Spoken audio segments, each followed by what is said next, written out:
अस्सलामुअलैकुम। आज हम ब्रेड पकोड़े बनाएंगे लेकिन एक ट्विस्ट के साथ। ये ब्रेड पकोड़े हम अनियन कोटिंग के साथ बनाएंगे। इतने मज़े के आपके ब्रेड पकोड़े बनेंगे। और यहाँ पर हम एक ही रेसिपी में ना 2 तरह के पकोड़े बनाना सीखेंगे, तो ये 2 in 1 रेसिपी है। बहुत अच्छी बनेगी, सेव कर लीजिएगा आने वाले रमज़ानों के लिए। चलिए शुरू करते बनाना।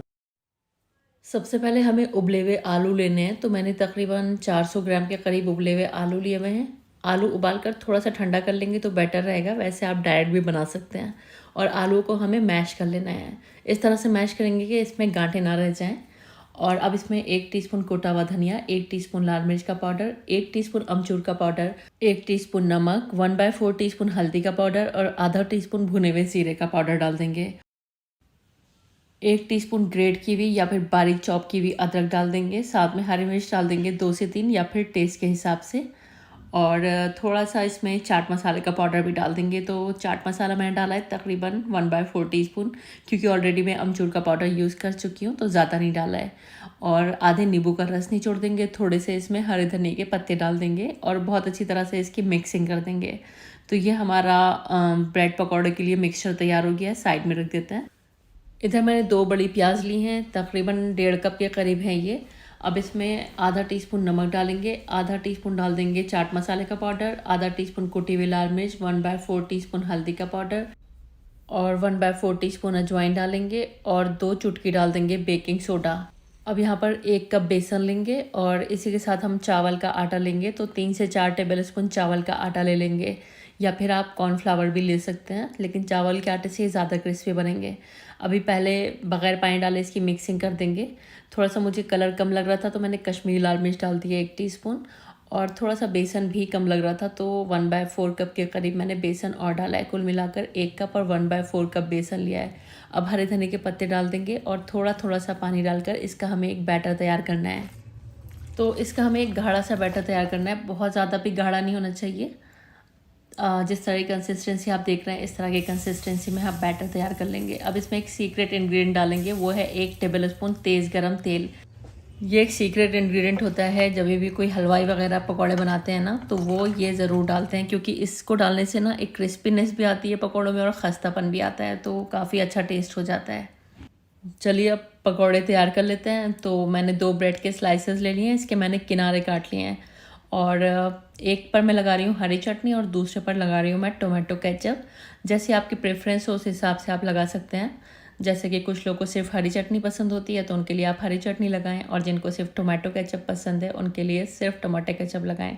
और जो सब कुछ खा लेते हैं उनके लिए इस तरह से मिक्स करके लगा दें, टेस्ट ज़्यादा अच्छा आता है। अब मैंने एक चीज़ का स्लाइस रख दिया और एक स्लाइस के ऊपर हम जो हमने आलूओं का मिक्सचर तैयार किया है उसका एक जनरस अमाउंट लगाएंगे, अच्छे से उसको स्प्रेड कर देंगे और अच्छे से इसको प्रेस कर देंगे। अब हम इसको इस तरह से ट्रायंगुलर काट लेंगे, आप चाहें तो इसको 4 पीस में काट सकते हैं, मैंने 2 ही पीसेस में काटा है। अब जो हमने प्याज का मिक्सचर तैयार किया है ना बेसन के साथ, वो हमें इसके ऊपर कोट करना है। तो इस तरह से कोट करेंगे कि ये मिक्सचर चारों तरफ इवनली लग जाए। और जिस टाइम आप ब्रेड को प्याज के मिक्सचर में कोट कर रहे होंगे ना तो उस टाइम आपका तेल प्रॉपर गर्म होना चाहिए, क्योंकि उधर कोट करने के बाद आपको डायरेक्ट तेल के अंदर इसको डालना है। तो यहाँ पर प्रॉपर मीडियम हॉट तेल है, इसमें हम इसको डाल देंगे। थोड़ी देर टच नहीं करेंगे, जब ये थोड़ा सा अपना शेप लेने लगेगा, और मीडियम फ्लेम पर 4 से 5 मिनट के लिए इसको पका लेंगे। जो बेसन है अंदर तक कुक हो जाए, प्याज वगैरह सब अच्छे से पक जाए, इसलिए इसको थोड़ा सा पेशेंटली 4-5 मिनट पकाएंगे। मैंने एक ही ब्रेड पकौड़ा डाला है, आप एक साथ तकरीबन 2 से 3 तो डाल ही सकते हैं, अपने पैन की कैपेसिटी के हिसाब से आप डाल सकते हैं। और 4 से 5 मिनट मैंने यहाँ पर खूब अच्छे से इसको फ्राई कर लिया है। और बस यहाँ पर आप देख सकते हैं ज़बरदस्त हमारा ब्रेड पकौड़ा तैयार है। एक ज़बरदस्त सी प्याज और बेसन की कोटिंग के साथ बहुत ही ज़बरदस्त ये पकौड़े बनते हैं। जो नॉर्मल आपने ब्रेड पकौड़े खाएं उससे काफ़ी डिफरेंट है, क्योंकि इसमें आपको प्याज के पकौड़े का टेस्ट भी आएगा और ब्रेड पकौड़े का भी टेस्ट आएगा, जो कि आप रेगुलरली खाते हैं। और आप इस तरह भी बना सकते हैं, सिर्फ एक ब्रेड का स्लाइस लें, उसमें आपको आलू वगैरह नहीं लगाना है, कुछ भी नहीं लगाना है, सिर्फ ब्रेड के स्लाइस को आपको प्याज और बेसन के बैटर में चारों तरफ से कोट करना है और मीडियम फ्लेम पर 4-5 मिनट इसको फ्राई कर लेना है। तो ये आसान सा मेथड है। अगर आपको आलू की फिलिंग नहीं बनानी है तो आप इस सिंपल मेथड से भी ये ज़बरदस्त से पकौड़े बना सकते हैं। ज़रूरी नहीं है कि आप आलू की जो फिलिंग है वो तैयार करें उसके बाद पकौड़े बनाएं, तो इस तरह से भी बहुत आसानी से पकौड़े बन जाते हैं।